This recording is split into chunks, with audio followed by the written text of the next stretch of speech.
Hello students, welcome to the next chapter Land Landscape of the Soul, lesson 4 from Harmel.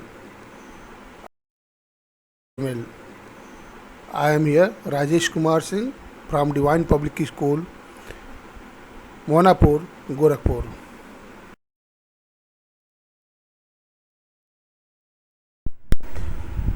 Students, proceed on the next paragraph 5. See its reading. A classical Chinese landscape is not meant to reproduce an actual view, as would a Western figurative painting. Whereas the European painter wants you to borrow his eyes and look at a particular landscape exactly as he saw it from a specific angle. The Chinese painter does not choose a single viewpoint. His landscape is not a real one, and you can enter it from any point, then travel in it. The artist creates a path for your eyes to travel up and down, then back again in a leisurely movement. This is even more true in the case of the horizontal scroll, in which the action of slowly opening one section of the painting, then rolling it up to move on to the other, adds a dimension of time which is unknown in any other form of painting.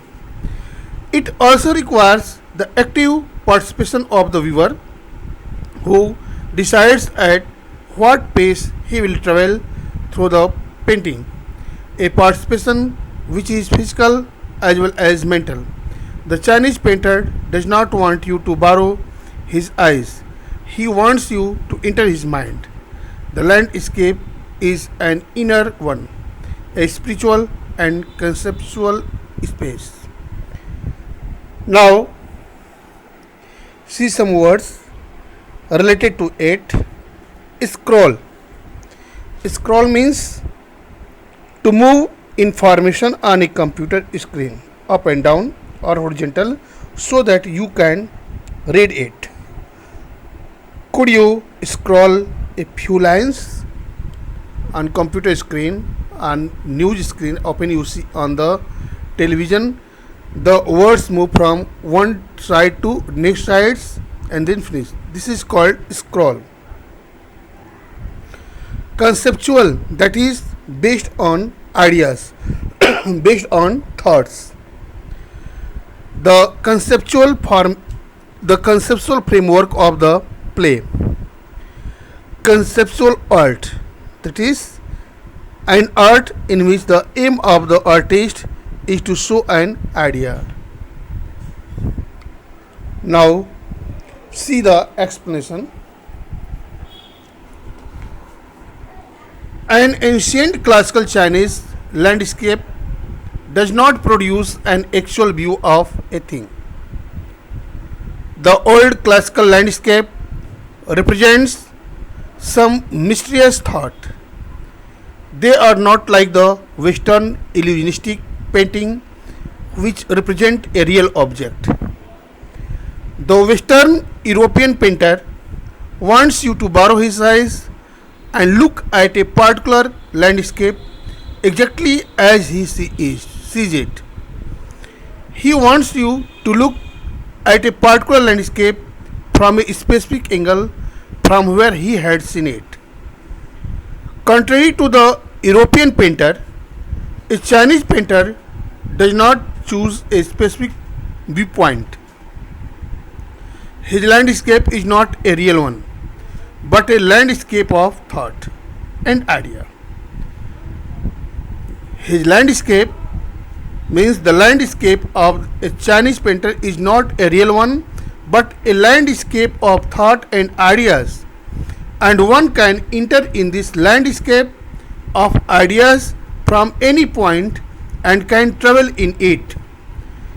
The artist creates a path for your eyes to travel up and down through his piece of art.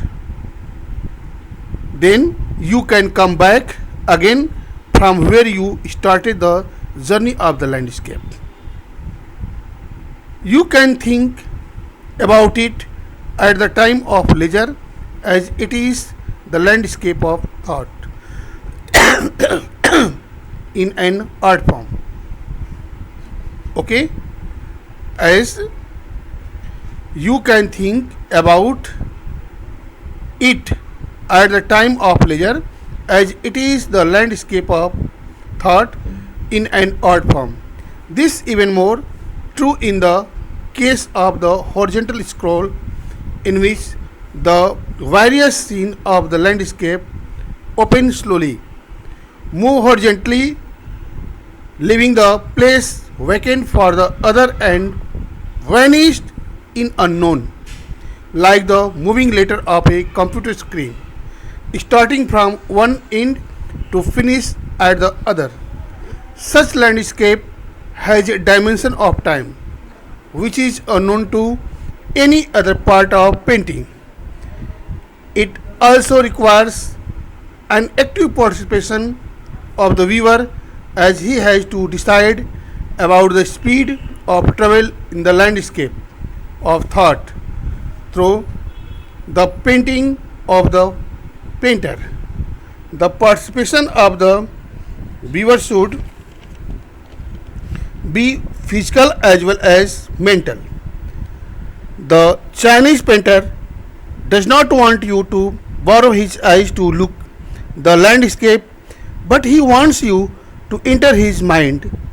The landscape is the part of our inner self, which aims to represent spiritual ideas through this piece of art. Students, proceed on the next paragraph. This concept is expressed as sensui, literally mountain water, which used together represent the word landscape.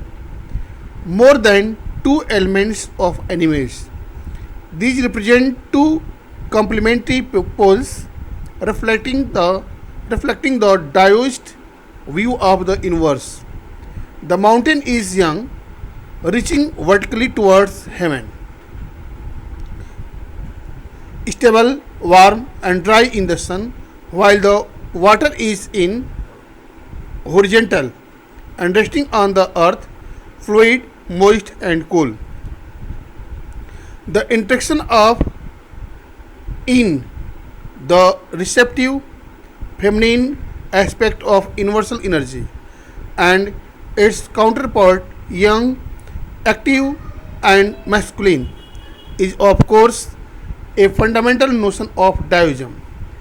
What is often overlooked is an essential third element, the middle void, where their interaction takes place. This can be compared with the yogic practice of pranayam, that is, breathe in, retain, breathe out. The suspension of breath is the void where meditation occurs. The middle void is essential. Nothing can happen without it. Hence, the importance of the white, unpainted space in Chinese landscape. Now, before the explanation of this paragraph, try to understand the words as interaction. Interaction means the activity of talking to other people and understanding them. Means understanding through conversation. कह सकते हो. Interaction is the act of understanding someone by talking or understanding through conversation. For example, the degree of interaction between teacher and students. What is the degree of interaction? The degree of interaction between the teacher and the student is satisfactory. Clear? Complementary means supporting, supplementary. Vertical, that is erect upwards. Vertical means erect upwards.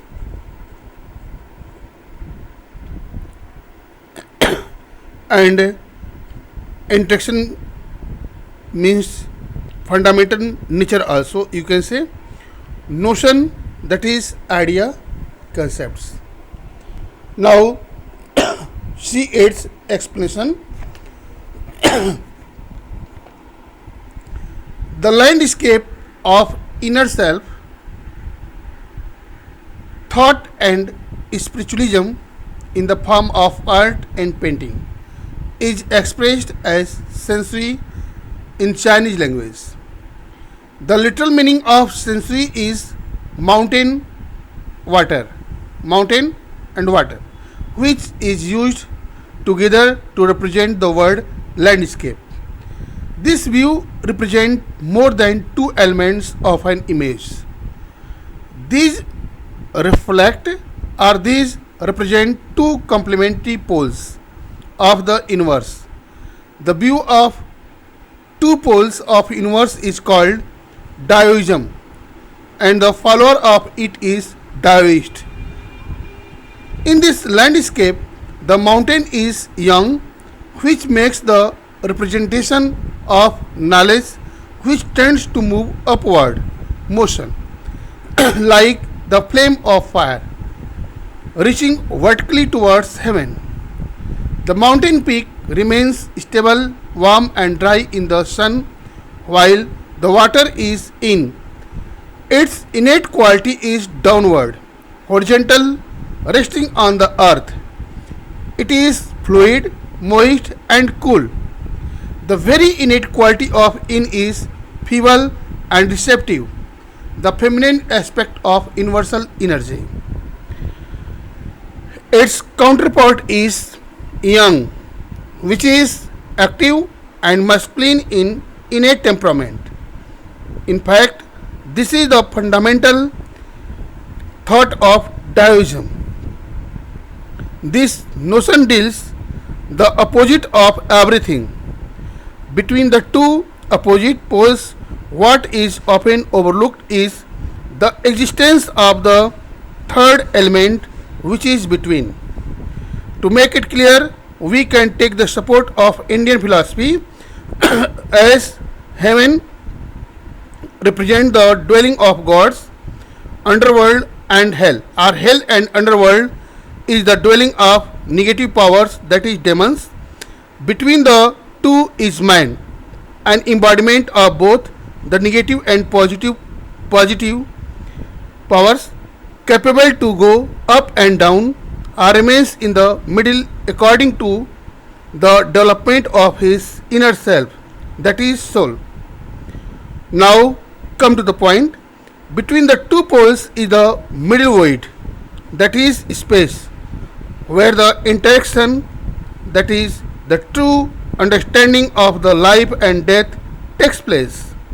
This can be compared with the yogic practice of pranayam, which contains three steps: breathe in, that is inhale, retain and breathe out, that is exhale. In this practice, retain, that is the suspension of breath, is the void where the meditation, that is the light of interaction, takes place. So the middle void is essential. Nothing can happen without it. So the importance of the white is unpainted space, and its importance is middle void in the Chinese landscape.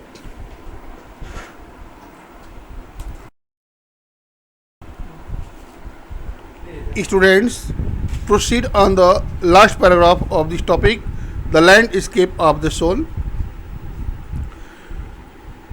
Paragraph 7, page number 36. This is also where mind finds a fundamental role. In that space between heaven and earth, he becomes the conduit of communication between both poles of the universe. His presence is essential, even if it is only suggested, far from being lost or oppressed by the lofty peaks. He is, in Francois Cheng's wonderful expression, the eye of the landscape.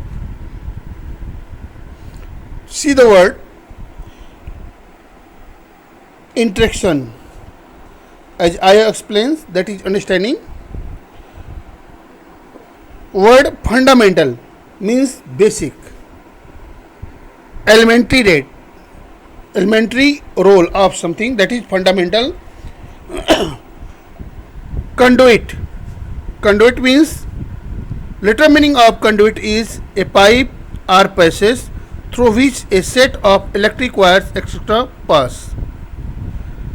Second meaning of this word is a connection between two things that allows people to pass ideas, news, money, weapon, etc. This is conduit. Conduit. Here the meaning of conduit means a passage, a medium. You can say a medium of communication between. This is conduit. Now see the explanation of this paragraph. The middle space is essential for the happening of meditation or interaction. The middle space, that is void, is essential for the happening of meditation or interaction.